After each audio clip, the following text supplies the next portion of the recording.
So a very big welcome to all of you. I hope आप सब लोग बढ़िया होंगे और हमेशा की तरह मैं भी बहुत अच्छा हूं। So I welcome you to GST fast track course for CA inter and other professional exams. So my dear friends, today is the first session और आज के सेशन में अपन लोग जीएसटी का जो पहला लेक्चर है दैट इज बेसिक कॉन्सेप्ट उसकी चर्चा करने वाले हैं। तो इस पूरे की बुक रीडिंग भी करेंगे, इसके फाइन पॉइंट्स भी देखेंगे और बताएंगे इस चैप्टर में से क्या क्या चीजें आ सकती हैं एग्जाम्स में। So my dear friends, first of all GST stands for goods and services tax, that obviously you must be knowing. Goods and services tax, yes my dear friend, goods and services tax. Guys, in every kind of taxation there are two elements. एक होता है levy of tax और दूसरा होता है collection of tax. हर tax में दो इवेंट्स होते हैं, levy of tax and collection of tax. Levy of tax का मतलब होता है taxable event, levy of tax का मतलब होता है टैक्सेबल इवेंट। और मुन्ना कलेक्शन ऑफ टैक्स का मतलब होता है deposit of GST, deposit of GST. Now GST के अंदर लेवी कब क्रिएट होता है? Anybody of you please let me know, GST का लेवी कब होता है? When does GST comes into picture? When does GST comes into picture? हाँ जी बताइए, when does GST comes into picture? फटाफट इन द शॉर्ट आप मुझे चैट बॉक्स में बताइए, when does GST come into picture? इसके लिए 4 T's मैंने बताए थे, 4 T's मैंने बताए थे, बताइए। सत्यम, शोभा, हाँ बिल्कुल शोभा ने भी सही बोला। 4 T's, 4 T's मतलब 4 T। पहला टी है taxable goods and taxable services, taxable goods and taxable services,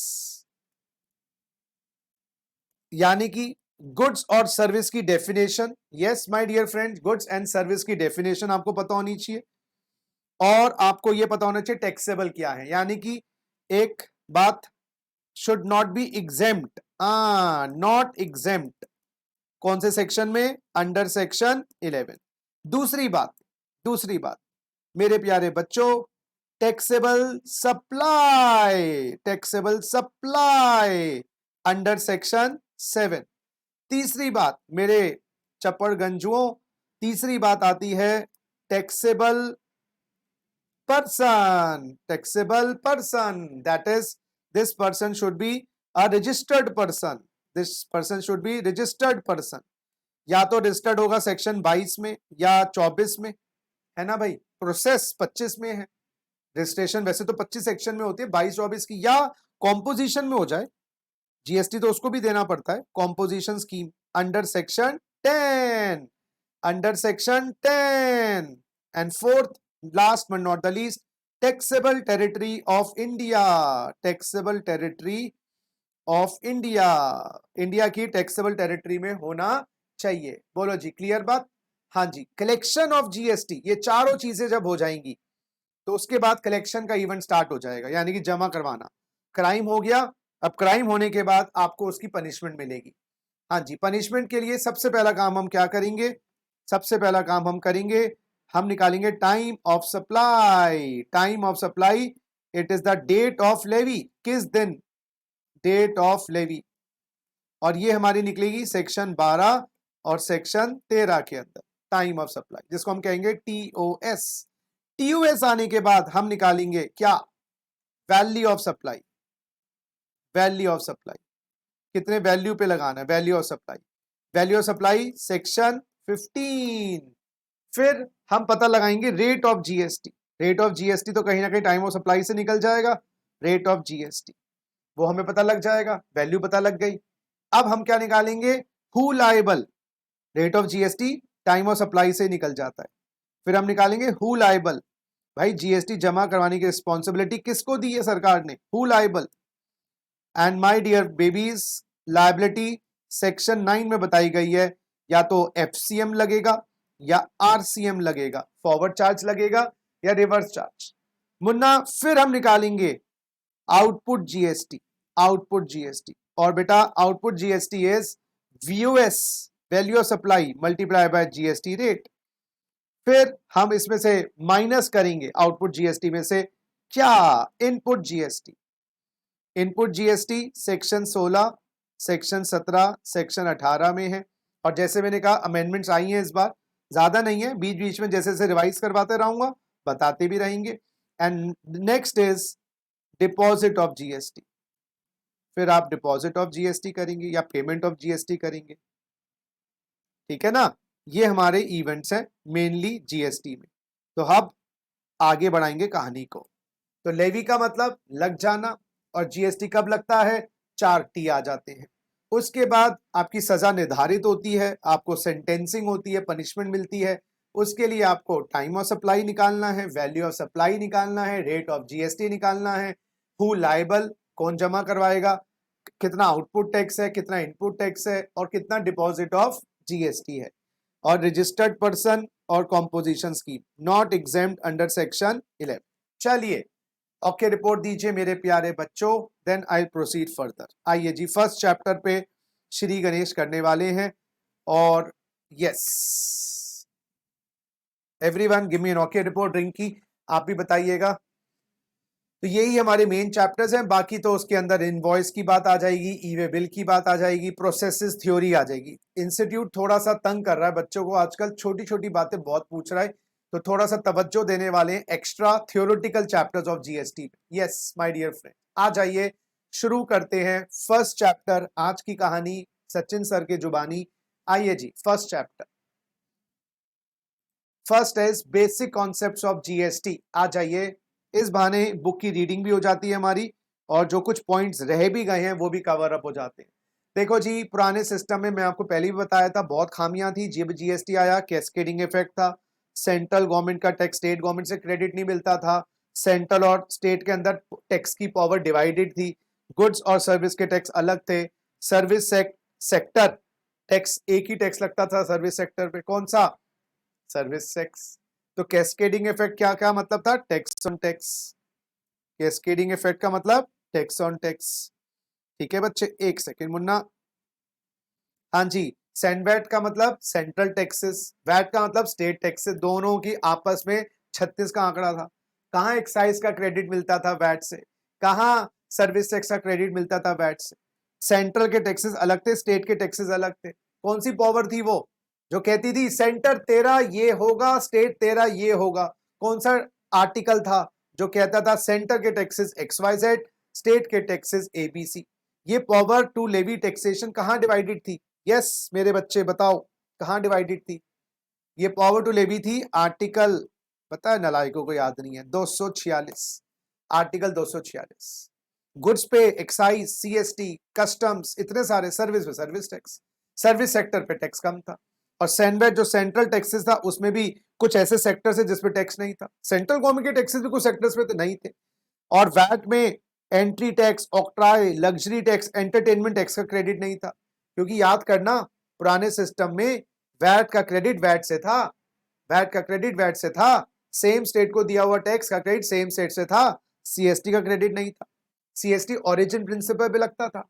ये बात समझ आ रही है ना आपको? तेज तो नहीं हो, ये स्पीड के बारे में थोड़ा गाइड कर दो यार, क्योंकि मुझे लग रहा है मैं शायद फास्ट हूँ या मुझे लग रहा है स्लो हूँ, ये भी बता देना। मल्टीपल रजिस्ट्रेशंस थी, मल्टीपल फॉर्म्स थे, बहुत बढ़िया बच्चे, वेरी गुड। और क्रॉस वेरिफिकेशन, सेंटर को उल्लू बना दिया और स्टेट को पागल बना दिया, आपस में कोई संबंध भी नहीं था। More than 15 taxes indirect taxes के, जिसके कारण हाय लुट गए, बर्बाद हो गए, बिजनेसमैन रोता ही रहता था, और वो टाइम कंज्यूमिंग प्रोसेसेस थे। फिर गवर्नमेंट ने सोचा भाई इंट्रोड्यूस करते हैं GST. GST destination based consumption tax है, डेस्टिनेशन बेस्ड है। Supply should be in whole of India, destination का मतलब सप्लाई इन इंडिया होनी चाहिए, सप्लाई आउटसाइड इंडिया तो जीएसटी नहीं लगता, ठीक है ना। कंजम्पशन टैक्स है, कंजम्पशन का मतलब सेल पे टैक्स है, सेल पे टैक्स है। तो सप्लाई पे है, इंडिया में सप्लाई होनी चाहिए और सप्लाई होनी चाहिए, हाँ जी। गुड्स और सर्विसेज पे है, हर स्टेज की वैल्यू एडिशन पे लगता है, यस, जितना गुड डालोगे उस पे, और क्रेडिट मिल जाता है। फाइनल कंज्यूमर सारा बर्डन बियर करता है, ये फैक्ट है। जीएसटी में सारा बर्डन फाइनल कंज्यूमर पे होता है। जैसे ए ने बी को बेचा, बी ने सी को बेचा, सी ने डी को बेचा, डी कंज्यूमर है, तो सबने अपना टैक्सेस दूसरे पे डाल दिए, सारा बर्डन किस पे पड़ेगा? कंज्यूमर पे। फैक्ट है। जैसे 10 का माल मैंने 12 का बेचा, 12 का माल 25 का बेचा, 25 का माल 30 का बेचा, तो कंज्यूमर पे तो सारा बर्डन आएगा। क्यों? बेचारा कंज्यूमर अरे अरे क्रेडिट नहीं ले सकता ना। वो पासिंग दी पार्सल सुना है, हम खेल रहे थे, हमने तकिया दूसरे को दिया, तकिया या कुशन, उसने किसी को पास किया, लास्ट में म्यूजिक बंद हो गया, तो लास्ट वाले पे क्वेश्चन हाथ में रह गया, बर्डन उस पर आएगा। कैस्केडिंग इफेक्ट नहीं है, टैक्स ऑन टैक्स नहीं है, बिल्कुल सही। और जीएसटी लड़का लड़की, सॉरी जीएसटी गुड सर्विस के बीच में डिफरेंशिएट नहीं करता, दोनों पे जीएसटी है। तो ये कुछ फीचर्स हैं जो आपको आई थिंक अब समझ आ गई होंगी। इंटरनेशनली जीएसटी कहाँ कहाँ फॉलो होता है, अब ये पूछना मुश्किल है, बस ये याद कर लो फ्रांस पहली कंट्री थी जिसने 1954 में इंटरनेशनली, क्योंकि वैट इंडिया में पहले आया है, इंटरनेशनली वैट को ही जीएसटी कहा जाता है, बहुत कंट्रीज के अंदर वैट ही कहा जाता है, क्योंकि वैट को इंप्रूव करके हमने जीएसटी बना दिया, वैट को इंप्रूव करके हमने जीएसटी बनाया, तो इंटरनेशनली वैट के नाम से प्रचलित है जीएसटी। इंडिया में वैट पहले लेके आए थे, वो वैसे कमी निकली तो जीएसटी बदल दिया, तो पहली कंट्री इंडिया से बाहर ये थी, ये ज्यादा दिमाग रखने की जरूरत नहीं है। हाँ, इंडिया ने कैनेडियन मॉडल से जीएसटी को कॉपी किया है। हाँ कॉपी नहीं, ना ना ऐसे नहीं बोलो सर, ना ना ना ना ना, कॉपी नहीं कॉपी नहीं कॉपी नहीं, इंस्पायर, हम इंस्पायर हुए, हम कॉपी नहीं करते, ठीक है जी।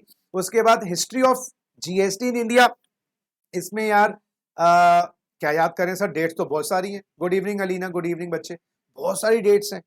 अब बेटा मैं ये तो नहीं बोलूंगा डेट्स याद करो, इसके जो प्रमुख प्रमुख की क्या चाबी, अरे की के तब मेन डेट्स बता देता हूँ।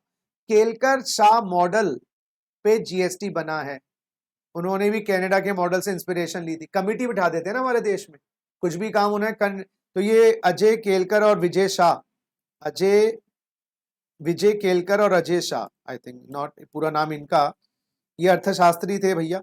सो विजय केलकर, अजय केलकर, विजय सर क्या क्या नाम है, विजय केलकर, अजय शाह, हाँ केलकर शाह याद कर लो यार, क्या सरनेम भी याद रख लो यार, पूरा नाम क्या याद करना है। केलकर शाह मॉडल और दूसरा कैनेडियन मॉडल पे हमारा बेस्ड है। अब बहुत इंपॉर्टेंट बात है, जीएसटी आने से पहले हमारे कॉन्स्टिट्यूशन में बहुत सारी ऐसी चीजें थी जो जीएसटी लाने में बाधा डाल रही थी। मतलब अरे यार जो आर्टिकल 246 है ना, उसमें ये लिखा था टैक्सेस या तो सेंटर या स्टेट लगाएंगे, सेंटर के टैक्सेस यूनियन लिस्ट में, स्टेट के टैक्सेस स्टेट लिस्ट में। एक लिस्ट और होती है बबुआ, कौन सी लिस्ट होती है? एक लिस्ट और होती है बबुआ, कौन सी लिस्ट होती है?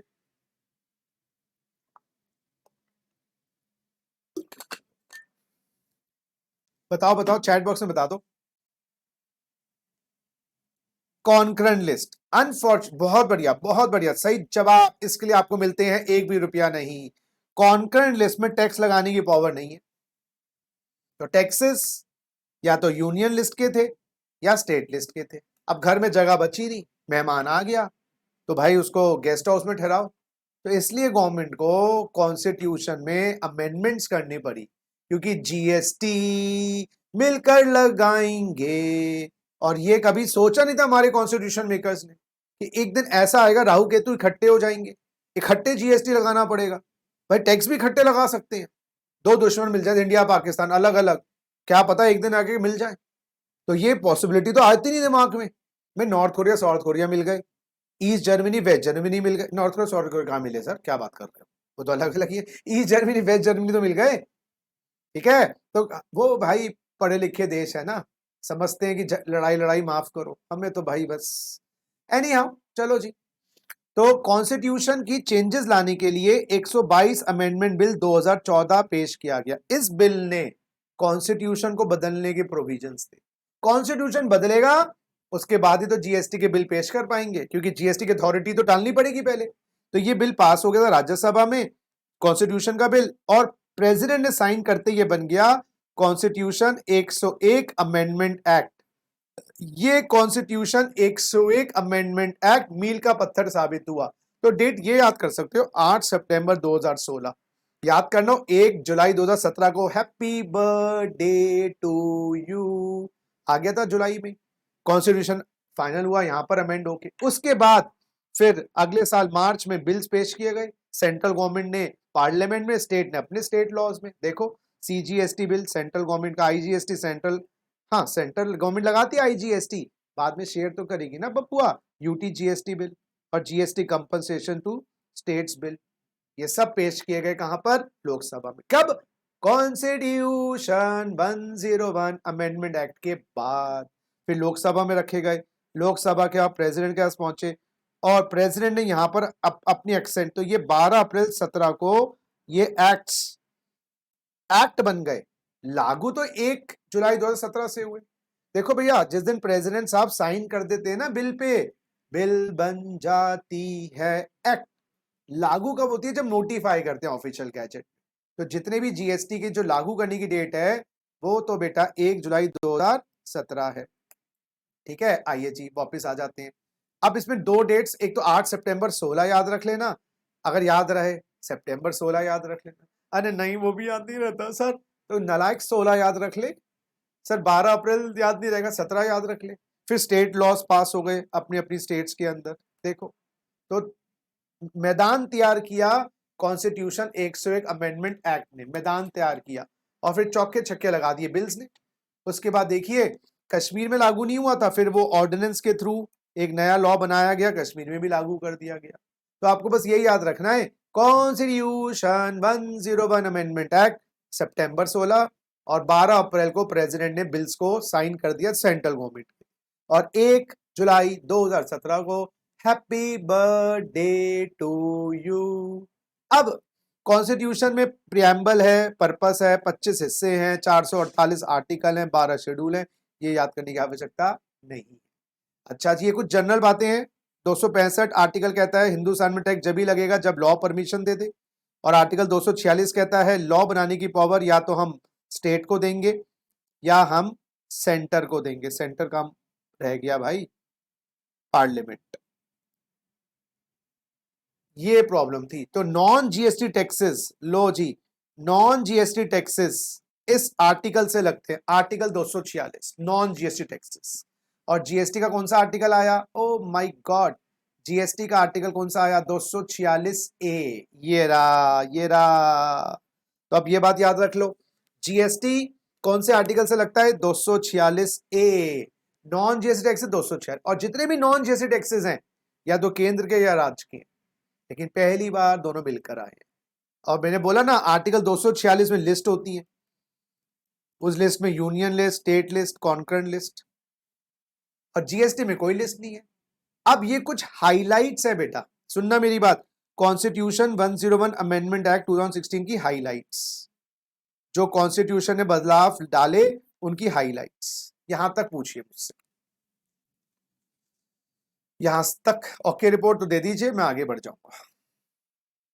तो non GST taxes article 246, GST taxes article 246 A. Non GST taxes list wise, GST no list, no no no no no list. चलो चलो ग्रेट, आ जाओ। अब देखिए नए कॉन्स्टिट्यूशन में कस्टम ड्यूटीज रिटेन्ड हैं, कस्टम ड्यूटीज रिटेन्ड हैं, कस्टम ड्यूटीज अभी भी लग रही हैं, कस्टम ड्यूटी हटी नहीं है। हाँ, कस्टम के कुछ टैक्सेस हट गए हैं, लाइक वो आपके स्पेशल एडिशनल ड्यूटी, एसएडी, है ना, कुछ इस टाइप के एक्स्ट्रा टैक्सेस हट गए, कस्टम्स के बारे में भी चर्चा नहीं हो रही। तो कस्टम ड्यूटी रिटेन्ड है।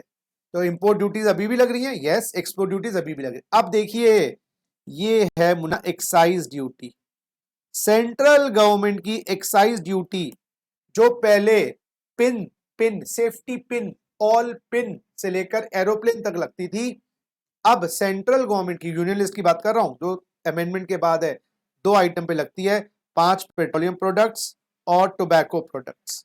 पेट्रोलियम प्रोडक्ट्स में 5 में कौन आएंगे, 5 पेट्रोलियम प्रोडक्ट्स में पेट्रोल, डीजल, सर डीजल होता है नॉट डीजल, डीजल, नेचुरल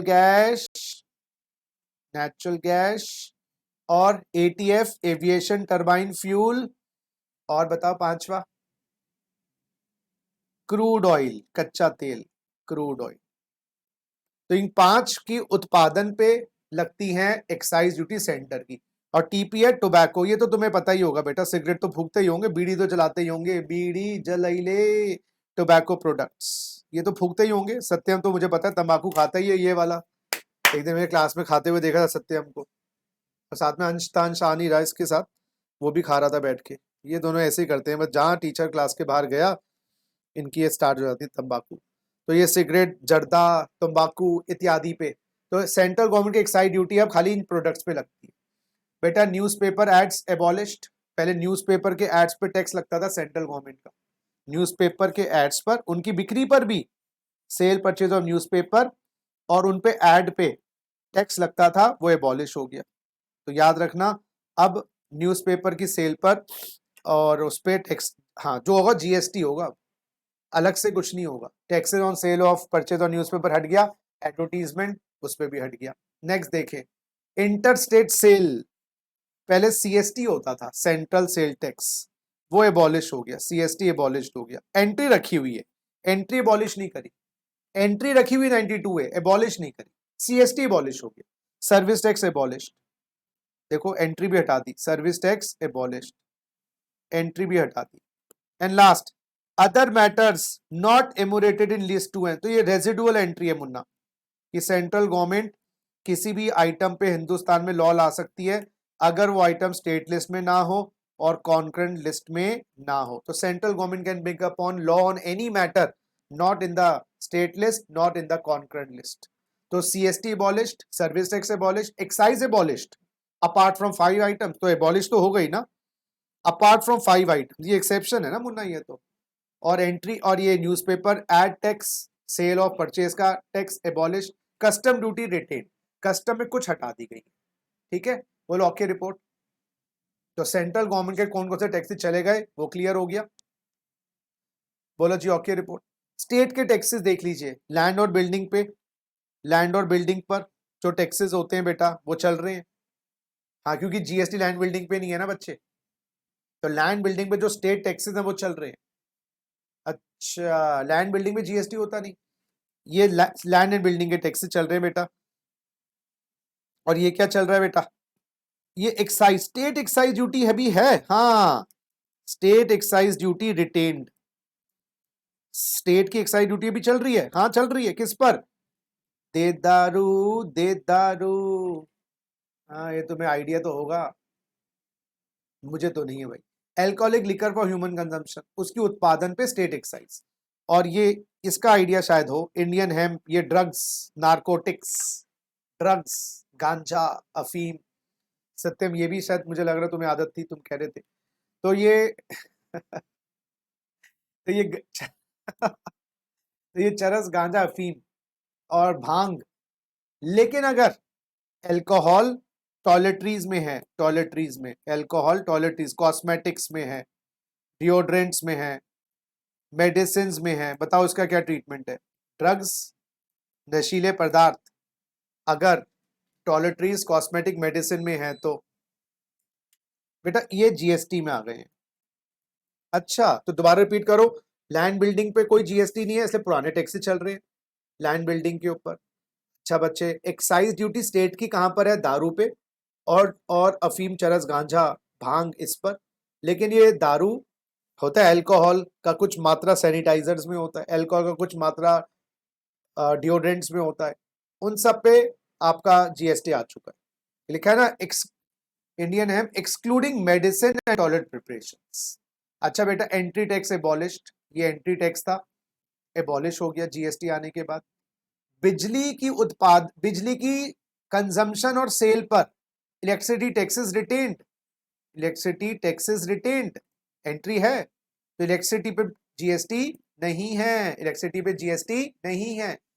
अब वैट चल रहा है मुन्ना, वैट, वैट एबॉलिश्ड हम ऐसे लिखेंगे क्योंकि मेजॉर, लेकिन रिटेन्ड कहां पर है, ये एक्सेप्शन है। अच्छा तो वैट किस पे रह गया, 5 पेट्रोलियम प्रोडक्ट और दारू पे है, तो दारू पे स्टेट की एक्साइज, स्टेट का वैट, इसलिए तो छोड़ते नहीं, क्या नहीं छोड़ते, पीना की बात नहीं कर रहा तो दारू पे स्टेट की एक्साइज, स्टेट का वैट। अच्छा सुनना, तंबाकू पे सेंट्रल का एक्साइज, बिक्री पे बताओ तंबाकू पे क्या है, तंबाकू पे स्टेट सेंटर का एक्साइज था, बिक्री पर क्या है, वैट तो नहीं है, बिक्री पे जीएसटी है तंबाकू पे। तंबाकू एक ऐसा प्रोडक्ट है जो दोनों में है, उत्पादन पे सेंटर की एक्साइज, बिक्री पर वैट तो यहां पर ही है, तो बिक्री पे जीएसटी है। एल्कोहलिक, अब इसको ऐसे कर सकते हो, लो समझा देता हूं, लो मेरे प्यारे बच्चों, ओल्ड टैक्सेस, आप लोग बताना, old taxes GST, alcoholic liquor for human consumption, बेटा ओल्ड टैक्सेस हैं, जीएसटी नहीं है।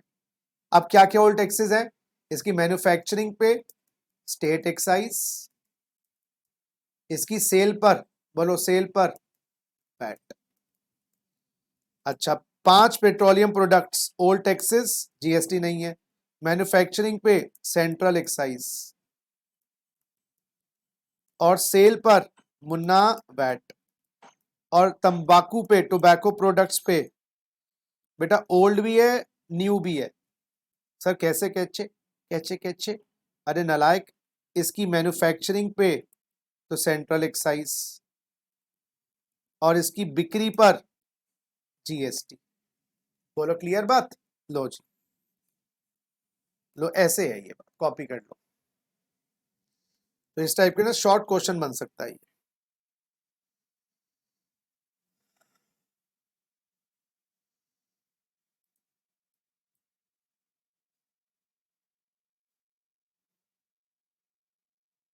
अच्छा अब आओ, बिजली गिराने मैं हूं, ला ला ला ला ला ला ला ला लाई।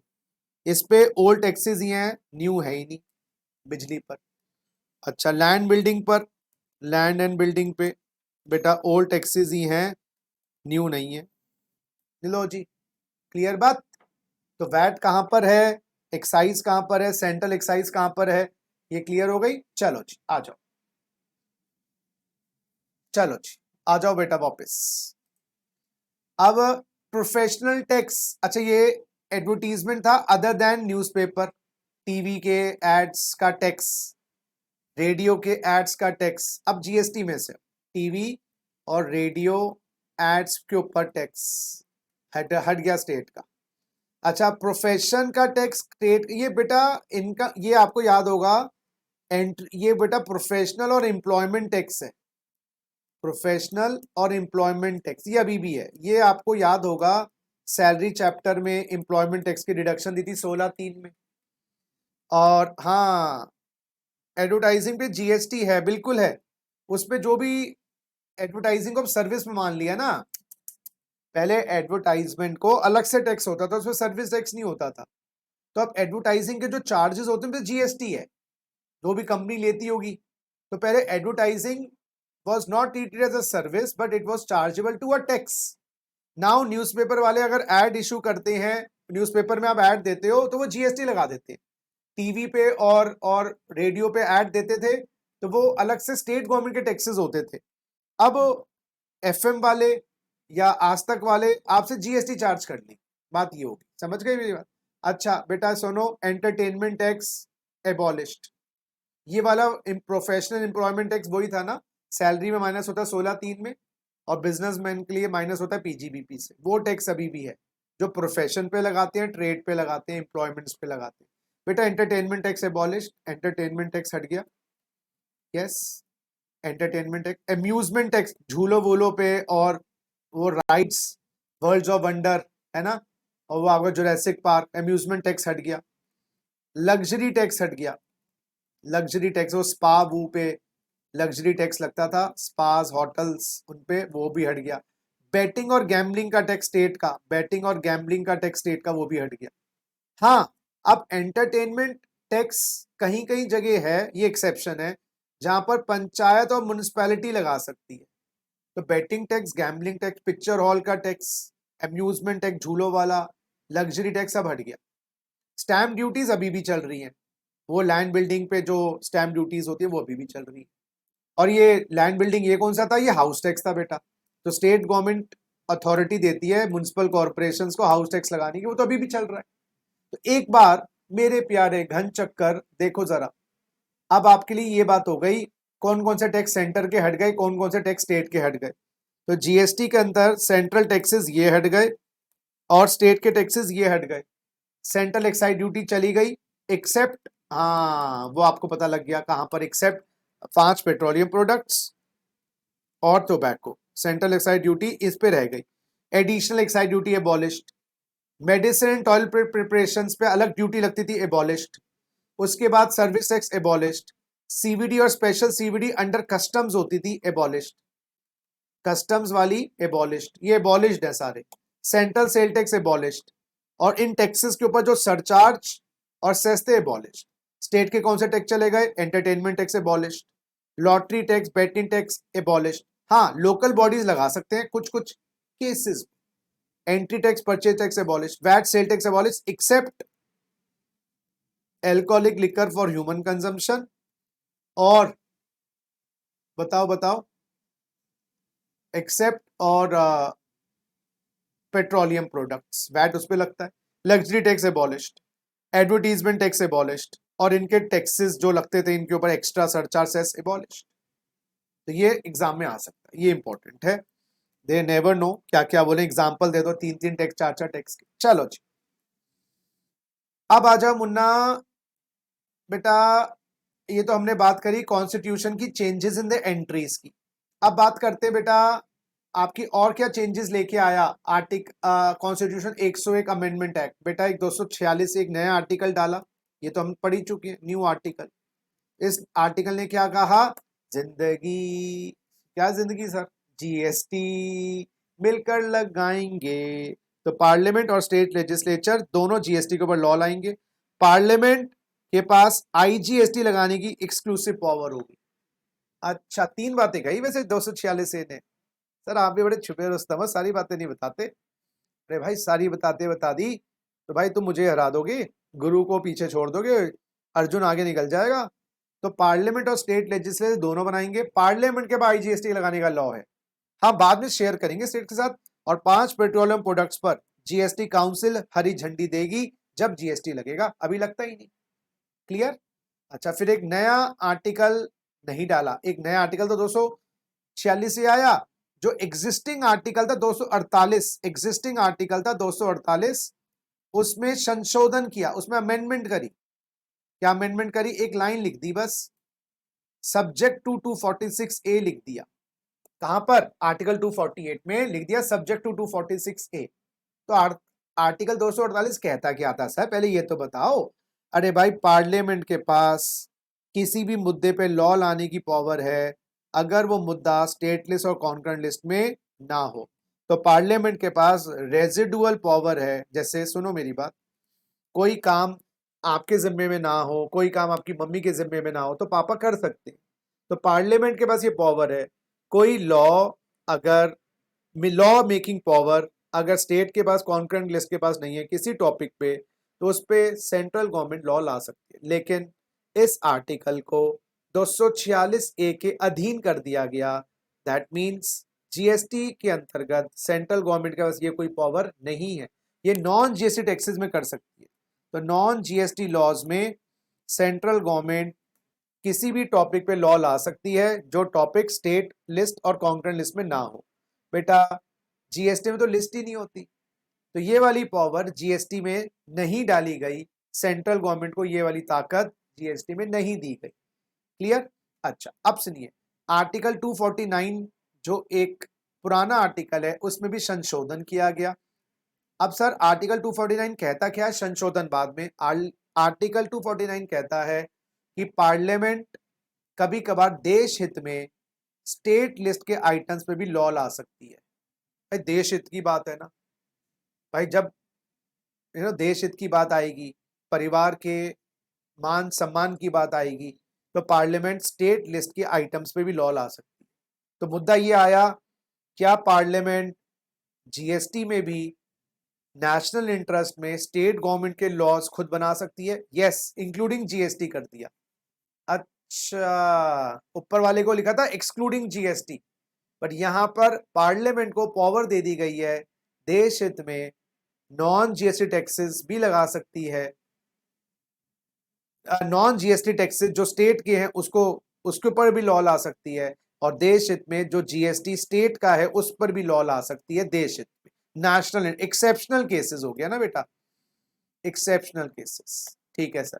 अगर देश में इमरजेंसी लग जाए, इसमें भी अमेंडमेंट आई है, क्या देश में इमरजेंसी आपातकालीन लग जाए तो पार्लियामेंट स्टेट लॉज भी बना सकती है, या तो इमरजेंसी में या देश हित में। यहाँ पर इमरजेंसी की बात नहीं, या तो ऐसा हो जाए घर में है ना, घर में क्यों, चलो अच्छी बात सोचते हैं, कुछ ऐसा आपातकालीन सिचुएशन आ गई, फिर ना तेरा है ना मेरा, भाई सभी का होगा ना, तो उस केस के अंदर इमरजेंसी में पार्लियामेंट स्टेट लिस्ट के ऊपर लॉ ला सकती है। अब मुद्दा आया, क्या जीएसटी के भी लॉ बना सकती है? यस। तो बेसिकली 3 बातें याद रखना बस, सेंट्रल गवर्नमेंट, रेजिडुअल पावर तो नहीं है जीएसटी में सेंट्रल गवर्नमेंट के पास कि कोई मुद्दे पे लॉ लिया है। हाँ, स्टेट लिस्ट पे लॉज जब ला सकती है या स्टेट गवर्नमेंट के अधिकार क्षेत्र में घुस सकती है, एक जगह नेशनल इंटरेस्ट में या इमरजेंसी में, तो वहां पर स्टेट के जो अधिकार क्षेत्र है उसका हनन, स्टेट के अधिकार का हनन कर सकती है देश हित में या आपातकालीन। चलिए नेक्स्ट, ये न्यू आर्टिकल डाला गया बेटा, यस न्यू आर्टिकल कौन सा, 269 है, GST council, sorry inter state supply का आईजीएसटी लगाने की पावर, एक नया आर्टिकल, क्योंकि आईजीएसटी लगाना था, तो इंटर स्टेट सप्लाई पर सेंट्रल गवर्नमेंट जीएसटी लाएगी, that is IGST, parliament law भी बनाएगी, और इंपोर्ट्स को इंटर स्टेट माना गया। दोबारा से रिपीट करें, इंटर स्टेट सप्लाई पर केंद्र सरकार लॉ लाएगी, बाद में अपोर्शन करेगी। अच्छा, ये वो लिफाफा है कि भाई पहले लिफाफे पे तो सेंट्रल गवर्नमेंट लिखा है, लेकिन अंदर का जो अमाउंट है वो दोनों में बटेगा। तो जीएसटी इंटर स्टेट पर सेंट्रल गवर्नमेंट लॉ लाएगी, लगाएगी भी, कलेक्ट भी करेगी, बाद में बांटेगी स्टेट के साथ। पार्लियामेंट लॉ भी लाएगी, लगाएगी भी, कलेक्ट भी करेगी, बांटेगी आपके साथ। और इंपोर्ट को इंटर स्टेट माना गया है जब भी इंपोर्ट पे आईजीएसटी लगता है, एक्सपोर्ट पे होता नहीं है क्योंकि एक्सपोर्ट आउट ऑफ इंडिया है, जीएसटी डेस्टिनेशन बेस्ड टैक्स है। बोले ये बात क्लियर है 269A की? बोलो बेटा 269A की बात क्लियर है? 366 में एक न्यू आर्टिकल डाला गया, डेफिनेशंस। जीएसटी की डेफिनेशन तो बड़ा सिंपल है, tax on supply of goods और सर्विसेज और both except supply of alcoholic liquor for human consumption. Goods का मतलब मटेरियल कमोडिटी आर्टिकल्स, एमसीए याद हो जाएगा, एमसीए। सर्विस का मतलब एनीथिंग अदर देन गुड्स, और स्टेट का मतलब स्टेट तो है ही, और यूनियन टेरिटरी विद लेजिस्लेचर भी, तो 3 डीम्ड स्टेट्स हैं बेटा, उनको भी स्टेट माना गया है। तो टीम डीम्ड स्टेट्स कौन सी हैं? वो है तो यूनियन टेरिटरी, लेकिन उनको स्टेट का दर्जा मिला है। कौन कौन सी? दिल्ली, अपनी साडी दिल्ली, साडे नाल रहोगे तो ऐस करोगे साडे नाल, पुडुचेरी और जेएनके। तो ये कुछ नई डेफिनेशंस आई न्यू आर्टिकल डाल के, और एक नया आर्टिकल और डाला गया 279A, जीएसटी काउंसिल। अब जीएसटी काउंसिल क्यों बीच में आया? यहां तक बोलो जी ओके रिपोर्ट है, बोलो जी बच्चे यहां तक ओके रिपोर्ट है?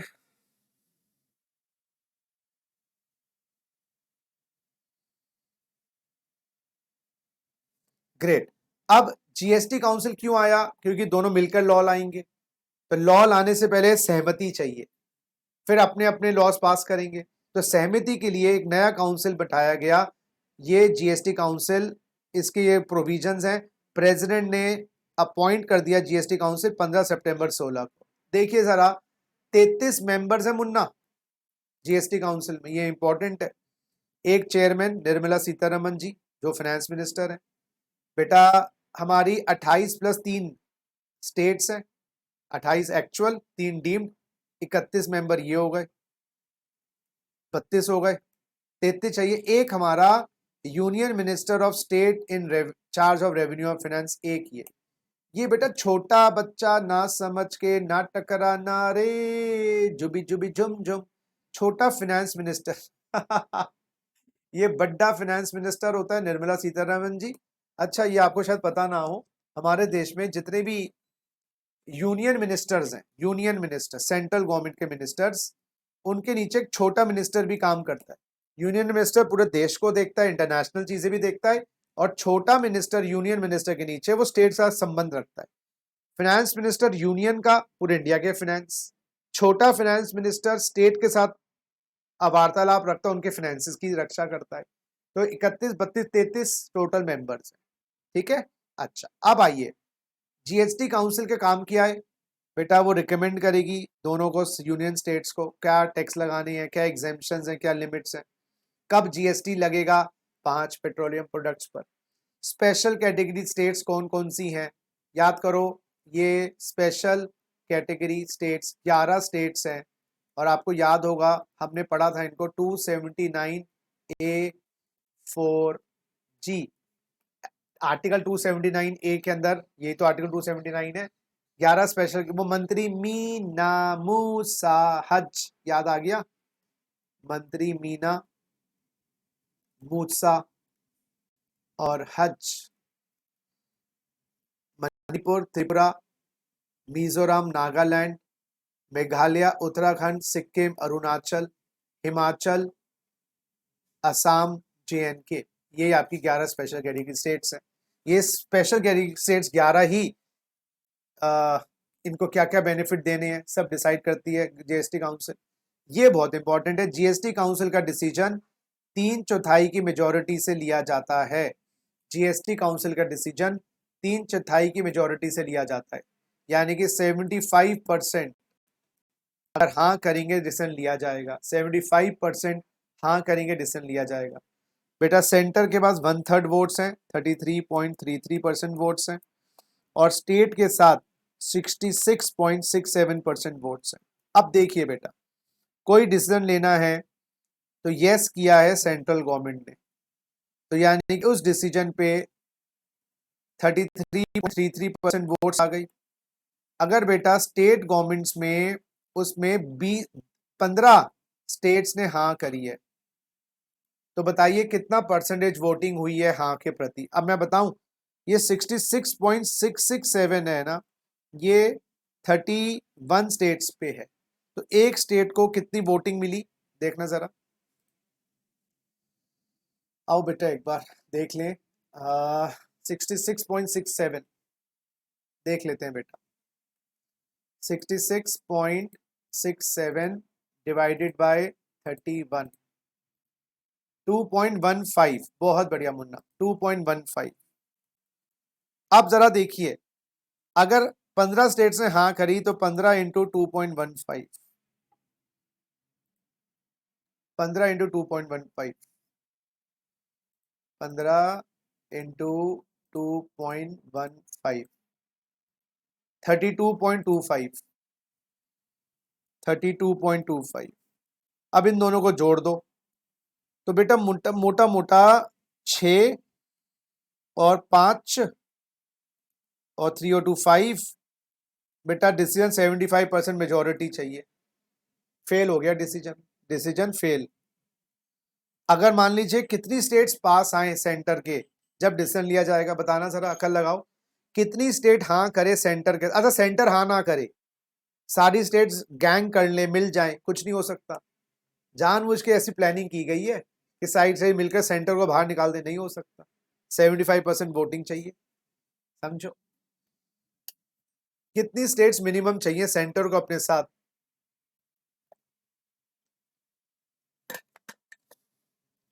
मैं बताऊं, मेरे हिसाब से 20, क्योंकि 20 इंटू 2.15 करोगे जब जाके, अगर 20 इंटू 2.5 करेंगे बेटा, देख लेते हैं बेटा एक बार, 20 इंटू 2.15 बन गया 43, और 33 सेंटर का आ गया 76, तो मिनिमम 20 स्टेट्स का साथ चाहिए, ठीक है। और कोरम 50%, यानी कि 33 में से आधा, 33.5 मेंबर है ना, तो 17.5 मेंबर एटलीस्ट प्रेजेंट होंगे तो मीटिंग को माना जाएगा हुई। 17 मेंबर नहीं है तो वो मीटिंग रद्द हो जाती। बोलो यहां तक क्लियर बात? ये भी पॉइंट आ सकता है, क्लियर? क्लियर बच्चे?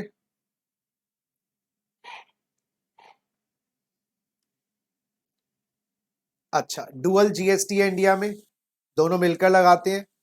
अच्छा कितनी, बहुत बढ़िया, कितने सीजीएसटी कानून है? एक सीजीएसटी कानून है जो सीजीएसटी एक्ट में लगता है।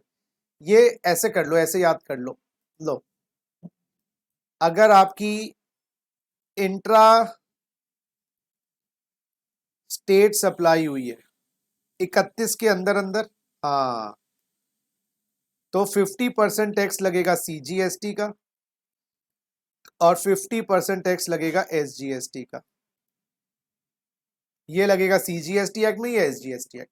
इंट्रा यूनियन टेरिटरी सप्लाई हुई है, इसमें एग्जांपल हो गया मुन्ना, महाराष्ट्र के अंदर सप्लाई हुई है, दिल्ली में सप्लाई हुई है। इंट्रा यूनियन टेरिटरी मतलब अंडमान के अंदर सप्लाई हुई है, तो यहां लगेगा 50% CGST,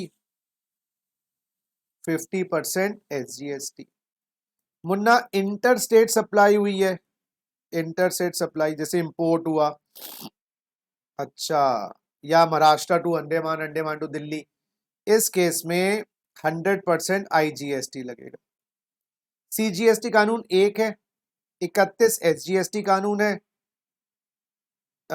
इंटर यूनियन टेरिटरी में UTGST इधर लिखना चाहिए था, UTGST लिखना चाहिए था बच्चे, UTGST। ये हो गया आपका एक, IGST एक, और एक टैक्स और लगता है इन पे, वो कुछ जैसे मोटर कार हो गया, टोबैको प्रोडक्ट्स हो गए, वो होता है GST कंपनसेशन सेस, जो GST compensation to states act के अंतर्गत लगता है, वो एक लॉ, वो तो टोटल 35 GST लॉज है देश के। लो जी, ठीक है जी, चलो याद रखिएगा इस बात को। चलिए नेक्स्ट, आ गई बात यूनियन टेरिटरी में 5 आएंगी, अंडमान, लक्षद्वीप, दादरा नगर हवेली, दमन एंड दीव, इन दोनों की शादी हो गई थी, चंडीगढ़, लद्दाख।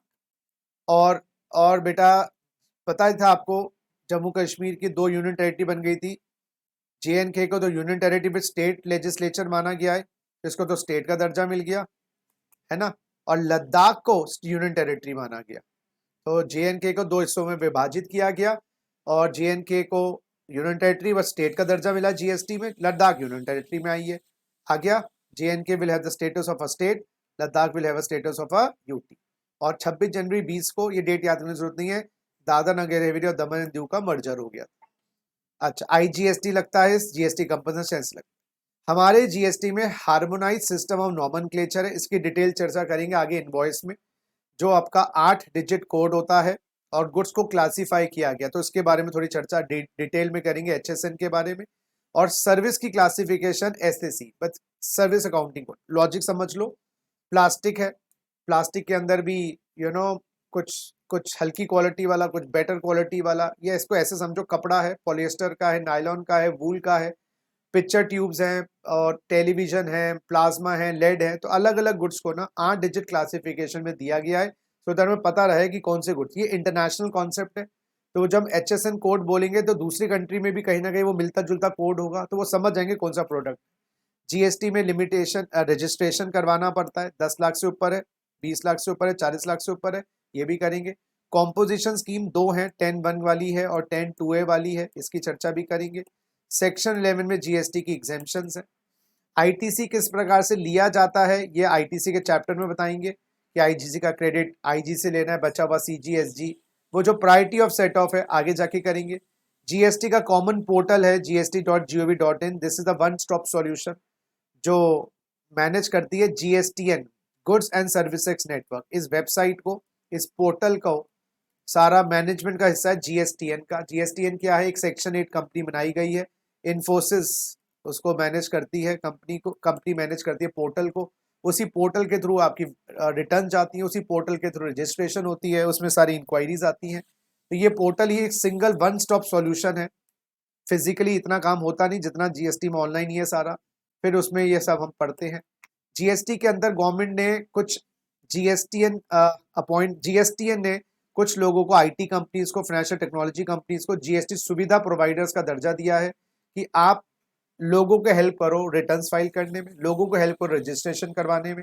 फिर कुछ कुछ आपके एप्लीकेशन सर्विस प्रोवाइडर्स भी बने जो एप्स बनाएंगे, जो सॉफ्टवेयर बनाएंगे, तो सॉफ्टवेयर के थ्रू ही अपलोड होंगी चीज़ें।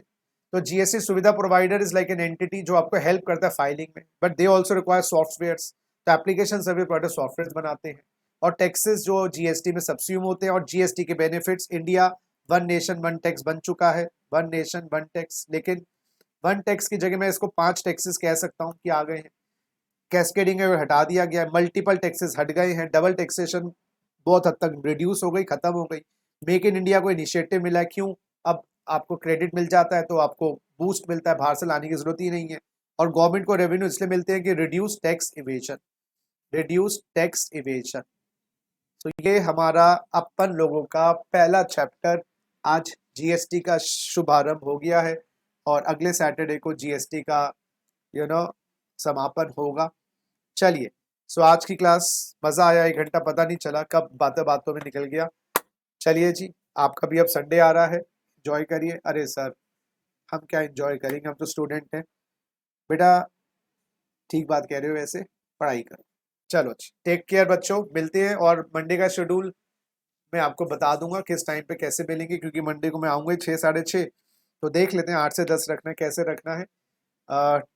ट्यूसडे को तो लंबी क्लास ले सकते हैं। एग्रीकल्चर इनकम में सेक्शन गलत लिख दिया तो 0 मिलेंगे। सेक्शन गलत लिखने से कुछ नुकसान नहीं होता, सेक्शन गलत लिखने से कोई इतना फर्क नहीं, आंसर सही होना चाहिए, बंदा सही हो, जबान फिसल जाए कोई दिक्कत नहीं। तो इसीलिए आप सेक्शन गलत लिख दो, लेकिन आंसर सही होना चाहिए। 0 तो नहीं मिलेगी, डोंट वरी। वो बंदा बोलेगा सेक्शन गलत लिख, हाँ थ्योरी का क्वेश्चन था, सेक्शन गलत लिख दिया फिर बात अलग है, लेकिन कैलकुलेशन का आंसर अगर सही है तो टेंशन ना। चलो बच्चों, take care, God bless you, enjoy your life. Saturday night है, पार्टी करो, कल संडे आराम से सो। इतनी भी क्या जल्दी है यारो, दिन पड़े हैं बरसों, हैं मजाक कर रहा हूँ। टेक केयर, बाय बच्चों, बाय।